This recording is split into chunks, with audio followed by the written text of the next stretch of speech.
Ten ए की power B का formula होता है बी लॉग बेस 10 हो जाता है ए, ठीक है। तो हम इसको ए की पावर बी में करेंगे तो ये हो जाएगा लॉग 10 और ये 10 की पावर 3 लिख दीजिए, ठीक है। 1000 को 10 की पावर 3 लिख सकते हैं तो ये log बेस 10 और 10 की पावर 3 तो a की पावर b के फॉर्मेट में हो गया तो b यहाँ आ जाएगा तो ये हो जाएगा 3 log बेस 10 और इसकी वैल्यू होती है 1 तो ये हो जाएगा 3 into 1 is equals to 3 तो इसका आंसर कितना आ जाएगा 3। अब यहाँ देखिए a की पावर m into a की पावर m फॉर्मूला बताया थे क्या होता है a की पावर m प्लस n, यहाँ भी वही है b की पावर बेस सेम है और पावर अलग होता है और मल्टीप्लिकेशन में होता है तो पावर क्या हो जाते हैं जुड़ जाते हैं तो यहाँ हो जाएगा a की पावर 5 प्लस b की पावर 8।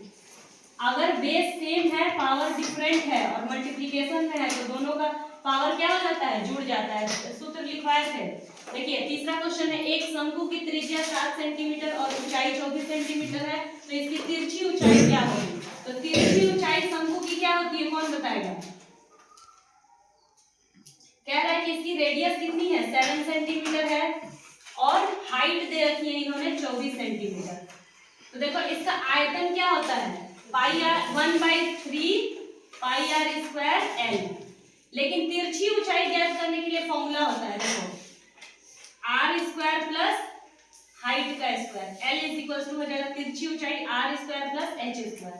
आर कितना दिया हुआ है 7 49 प्लस 24 का स्क्वायर करेंगे तो कितना होगा करके बताओ जल्दी।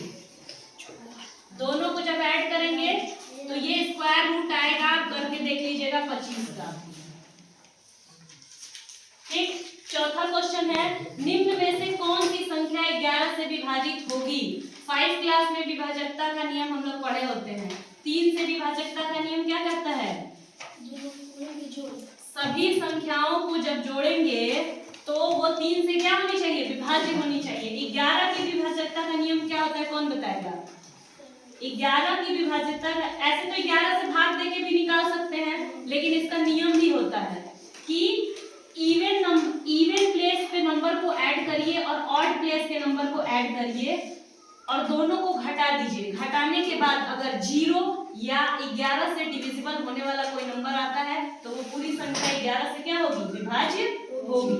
तो देखिए इसमें इसको करिए 1 1 और 1 3 हो जाएगा और इन दोनों को जोड़ेंगे तो 4 माइनस 3 इज इक्वल टू 1।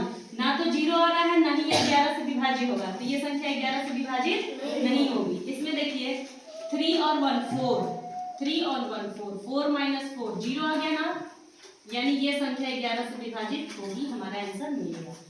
अगर इवन नंबर के प्लेस को के डिजिट को ऐड करने पे और ऑड नंबर के डिजिट के प्लेस को ऐड करने पे और दोनों को घटाने पे ऐड करके घटाने पे अगर 0 या 11 से विभाज्य होने वाली कोई संख्या आती है तो ये पूरी संख्या 11 से क्या होगी विभाजित होगी तो ये संख्या होगी। ऐसे छोटी छोटी संख्या तो आप तुरंत भाग करके विचार को देख सकते हैं फिर उसमें टाइम लगेगा लेकिन ये वाला इजी है।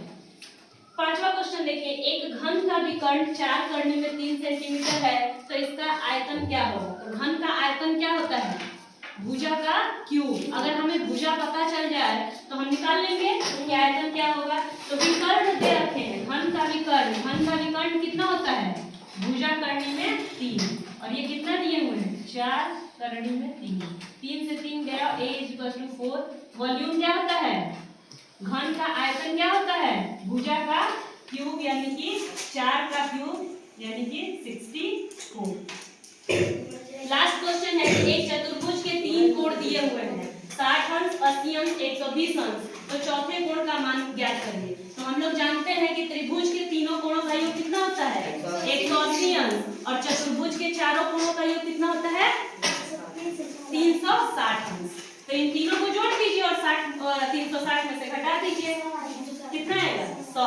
360 में से जब इन सभी को घटाएंगे तो आ जाएगा आपका 100 डिग्री। तो चौथा कोण आपका क्या हो जाएगा 100। इसका कितना आ रहा है 24 का स्क्वायर करने पे कितना आया है 25। 24 का स्क्वायर 24 गुणे 24 कितना आया है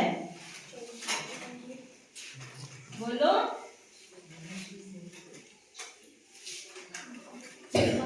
576 आना चाहिए।